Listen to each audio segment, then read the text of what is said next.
咪打呼噜只是开心？错，原来猫咪在猫砂盆里打呼噜，往往是身体不适的紧急求救信号。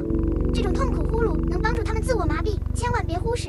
猫咪呼噜声其实很复杂，25赫兹是天然骨密度疗法，380赫兹是模仿婴儿哭声来求食。学会区分这些频率和肢体语言，才能真正读懂主子，理解呼噜声。你不再只是铲屎官，而是懂猫语的专家。一个简单的观察就能帮助主子远离潜在危险，让你们的爱更深厚。